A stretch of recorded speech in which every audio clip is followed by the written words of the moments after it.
திருச்சிற்றம்பலம். ஓம் ஸ்ரீ சந்திரசேகரேந்திர சரஸ்வதி மகாகுருப்யோ நமः. ஓம் ஸ்ரீ வல்லபாம்பிகா சமேத ஓம் ஸ்ரீ மகாகணாதிபதயே நமः. மூபிரு முகங்கள் போற்றி முகம்பொழி கருணை போற்றி ஏவரும் துதிக்க நின்ற ஈராறுதோள் போற்றி காஞ்சி மாவடி வைகும் செவ்வேள் மலரடி போற்றி அன்னான் சேவலும் மயிலும் போற்றி திருக்கைவேல் போற்றி போற்றி. எல்லோருக்கும் வணக்கம். நம்மளுடைய தினம்தோறும் திருமுருகன் திருப்புகழ் அப்படின்ற தலைப்பில் இன்னைக்கு 69வது நாள். இந்த 69வது நாள் நம்ம எந்த திருப்புகழை பார்க்க போகிறோம் அப்படின்னா, ஒரு பொதுப்பாடல்கள் திருப்புகழ். இவ்வளவு நாளாக நம்ம பார்த்துன்னு வந்தது இல்லாமல் இன்னைக்கு பழனிமலையுடைய திருப்புகழை தான் பார்க்க போகிறோம். பழனிமலையுடைய திருப்புகழ் நம்மளுடைய இந்த பதிவில் ஏற்கனவே நம்ம பார்த்துருக்கோம். 1க்கு 2 திருப்புகழ் பார்த்துருக்கோம். இருந்தாலும் இந்த திருப்புகழும் அளவில் சின்னதான திருப்புகழ், ஆனால் அர்த்தம் அதிகமாய் பொதிந்துள்ள திருப்புகழ். அதனால் இந்த திருப்புகழை இன்றைக்கி நம்ம பார்க்கறதுக்காக நான் எடுத்திருக்கேன். பழனிமலையுடைய திருப்புகழ், திருப்புகழ் எண் 109வது திருப்புகழ். அருத்தி வாழ்வுடு அப்படின்னு ஆரம்பிக்கக்கூடியதான திருப்புகழ். இந்த திருப்புகழை எப்பவும் போல் நான் 3 தடவை படித்து காட்டுவேன். முதல் தடவை நீங்கள் பார்த்துட்டே வரலாம், 2வது தடவை என்னோட நீங்கள் சொல்லி பழகலாம், 3வது தடவை இந்த திருப்புகழுடைய அர்த்தத்தை பார்க்கலாம். பழனிமலையில் பார்த்தீங்க அப்படின்னா, பழனிமலைக்கு அடிவாரத்தில் இருக்கக்கூடியது ஆவினன்குடி முருகன் கோவில். மலை மேலே இருக்கக்கூடியது தான், அதாவது பழனி மலை மேலே இருக்கக்கூடியது தான் பழனிமலை முருகன் கோவில். இப்படி 2 இடங்கள், 2 வித்தியாசமான ஸ்தலங்கள் பழனியிலேயே உண்டு. ஆவினன்குடி அந்த இடத்துலையும் அருணகிரிநாதர் திருப்புகழ் பாடியிருக்கார். பழனிமலை, அதாவது மலைக்கு மேலே இருக்கக்கூடிய தண்டாயுதபாணி மேலையும் அருணகிரிநாதர் திருப்புகழ் பாடியிருக்கார். நம்ம 2 திருப்புகழையுமே, அதாவது ஆவினன்குடி திருப்புகழையும் இந்த பதிவில் பார்த்துருக்கோம், பழனிமலையுடைய திருப்புகழையும் நம்ம இந்த பதிவில் பார்த்துருக்கோம். இன்றைக்கி நம்ம பார்க்கக்கூடியது பழனிமலையுடைய திருப்புகழ் தான். திருப்புகழ் எண் 109. இப்போ படிக்க ஆரம்பிக்க போகிறேன். என் திருப்புகழ் அமுதம் புத்தகம் இருந்ததுன்னா நீங்கள் எடுத்து கையில் வச்சுக்கலாம். அருத்தி வாழ்வுடு தனகிய மனைவியும் உறவோரும் அடுத்த பேர்களும் இதமுறு மகவுடு வள நாடும் தரித்த ஊரும் மெய் என மன நினைவது நினையாது உந்தனை பராவியும் வழிபடு தொழிலது தருவாயே. எருத்தில் ஏறிய இறையவர் செவிபுக உபதேசம் இசைத்த நாவின இதனுறு குரமகள் இருபாதும் பறித்த சேகர மகபதி தரவரு தெய்வயானை பதிக்குள் ஆறிருபுய பழனியில் உரை பெருமாளே.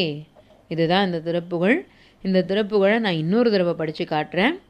அருத்தி வாழ்வுடு தனகிய மனைவியும் உறவோரும் அடுத்த பேர்களும் இதமுறு மகவோடு வள நாடும் தரித்த ஊரும் மெய்யென மன நினைவது நினையாது உன்தன்னை பராவியும் வழிபடு தொழிலது தருவாயே.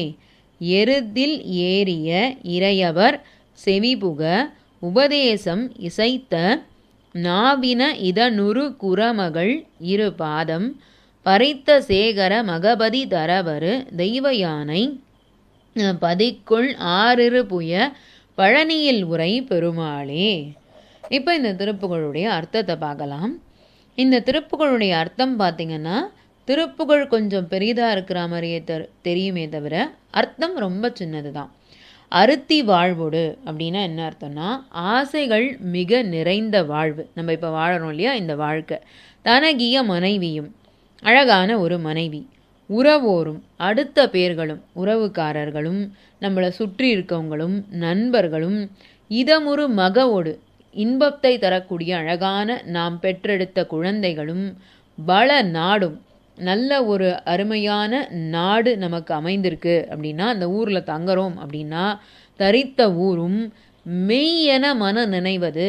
இதெல்லாம் என்னமோ உண்மை, காலகாலத்துக்கும் நம்ம கூடவே வரும்னு நம்ம மனசு நினைக்கிறது இல்லையா, அது பொய் அப்படின்னு சொல்றார். நினையாது, அப்படி மனசு நினைக்காமல் உன்தன்னை பராவையும் முருகா முருகா முருகான்னு உன்மேல் மட்டுமே அதிகபட்ச அன்பை நான் பொழிந்து வழிபடு தொழிலது தருவாயே.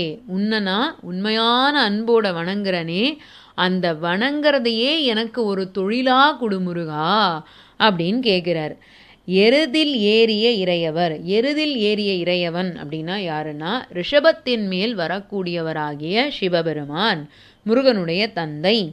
அவருக்கு செவிபுக உபதேசம் இசைத்த அப்படின்னா முருகப்பெருமான் சிவபெருமான் காதில் உபதேசம் பண்ணார். அதாவது பிரணவத்துக்கு பொருள் தெரியலன்னு பிரம்மாவை குட்டி சிறையில் தள்ளினார் இல்லையா, அப்போ சிவபெருமான் கேட்க உனக்கு அந்த பிரணவத்துக்கு பொருள் தெரியுமான்னு கேட்க எனக்கு தெரியும், நான் உங்களுக்கு சொல்கிறேன் அப்படின்னு சொல்லி முருகன் குருஸ்தானத்தில் உட்கார்ந்து தன்னுடைய தந்தையாகிய சிவபெருமானை சீடனாய் கீழே அமர்வித்து அவர் காதில் உபதேசம் சொன்னார். அதை தான் இங்கே சொல்கிறார். எருதில் ஏறிய இறையவர், அதாவது சிவபெருமான், செவினா காது, காதில் உபதேசம் செய்த நாபின இதனுரு குரமகள் இரு பாதம். குரமகள்னா வள்ளி தேவி. அந்த வள்ளி தேவியுடைய 2 பாதத்தையும் பறித்த சேகர அப்படின்னா அந்த வள்ளி தேவியுடைய திருப்பாதம் எங்கே இருக்குன்னா முருகப்பெருமானுடைய சிரசில் இருக்காம். அதாவது முருகப்பெருமானுக்கு ரொம்ப பிடித்தமான தேவி வள்ளி தேவி. அந்த வள்ளி தேவியுடைய பாதத்தை அவர் தலைமையில வச்சு கொண்டாடுறாராம். பறித்த சேகர மகபதி தரவரு தெய்வ யானை. தேவேந்திரன் பண்ண புண்ணியத்தினால கிடைத்த மகள் தெய்வ யானை. அப்பேற்பட்ட புண்ணிய தெய்வ யானையை பதிக்கொள், தெய்வ யானையின் பதியாய் அமைந்தவனே முருகப்பெருமானே. 6 புயன் அப்படின்னா புயம்னா தோள்கள், 12 தோள்களை, 2 6 அதான் 12 தோள்களை உடையவனே என்னுடைய முருகப்பெருமானே, பழனியில் உரை பெருமாளே அப்படின்னு சொல்லி முடிக்கிறார். இதுதான் இந்த திருப்புகழ். நம்ம எதற்காக பழனியை மறுபடியும் எடுத்திருக்கோம் அப்படின்னா, எதெல்லாம் சின்ன திருப்புகழாக இருக்கோ அதெல்லாம் எடுத்து நம்ம போட்டுட்டே வரோம் இந்த தொடர் பதிவில். ஏன்னா திருப்புகழை முதல்ல படிக்க ஆரம்பிக்கிறவங்களுக்கு எதெல்லாம் சின்ன சின்னதாக இருக்குமோ அந்த திருப்புகழெல்லாம் நான் எடுத்து போட்டுட்டே வரேன். இதை இன்னைக்கு பார்த்துருக்கோம். முருகப்பெருமானுடைய திருவருளால் நாளை மீண்டும் இன்னொரு திருப்புகழுடன் சந்திப்போம். வெற்றிவேல் முருகனுக்கு அரோகரா. நன்றி, வணக்கம்.